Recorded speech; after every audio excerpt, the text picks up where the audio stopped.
We're several months on from when Damco last came. The sun was high and the temperature was really hot. Now it's -4. The tanking waterproofing is going on the side down here, along there, where the temporary drainage pipes are in. So yeah, a big job, 32 metres by probably about 3 metres.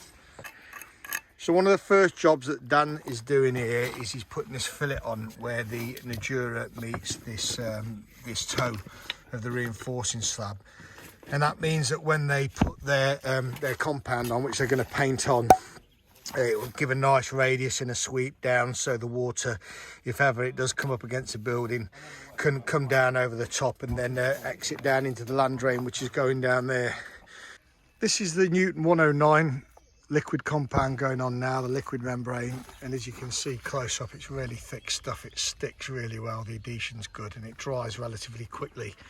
And there's going to be 3 coats of this that will come down here to the bottom over the fillet that was put in today, a waterproof fillet, and then come in over the slab waterproofing, which you saw in an earlier video. And all of the joins are going to be scrimmed like this with tape, just to give this more adhesion, and it's a flexible barrier as well. And then finally the eggshell will be going over the top, or the egg box rather. There's a few more lads arrived today from Damco, and yeah, it's a big job, so probably 3 days to do this. It's going on well.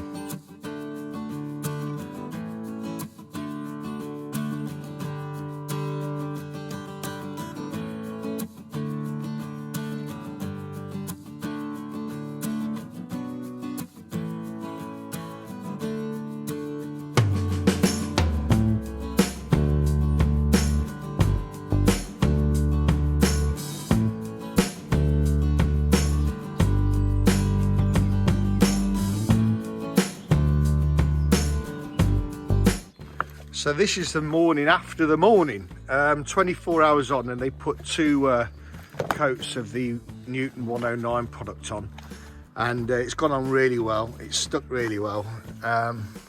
You can see the scrim tape underneath, which reinforces the join of the Nudura and makes sure that there's good adhesion there, so there's no water path.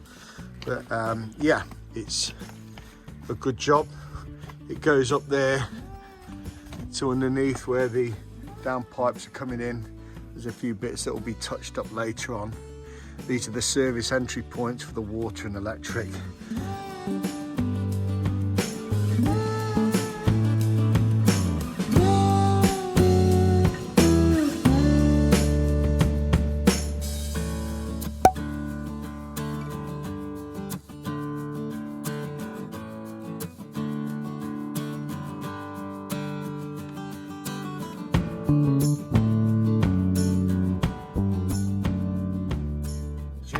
Protective membrane that goes on top of the flexible tanking system underneath.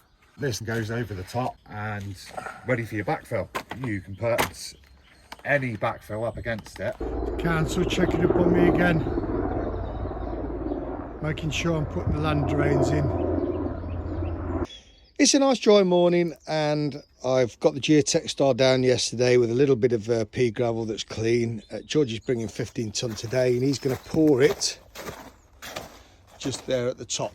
There's George coming in the top field there. Yes.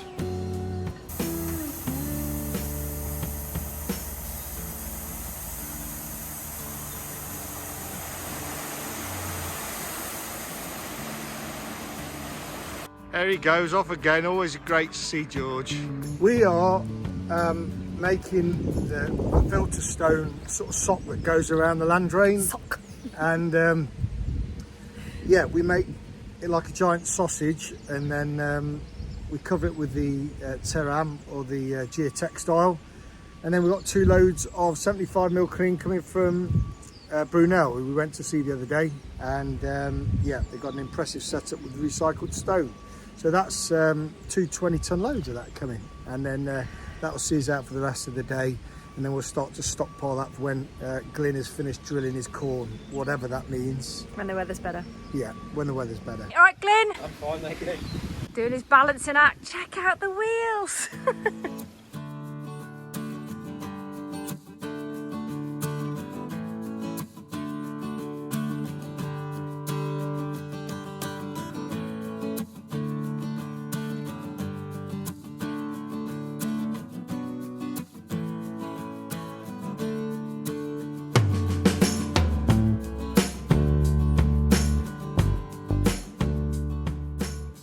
So we have Glyn on site today, and we are getting the drainage pipes all completed, aligned and at the correct levels, and then packing them in with clean stone before wrapping them in the tarum that you can see here.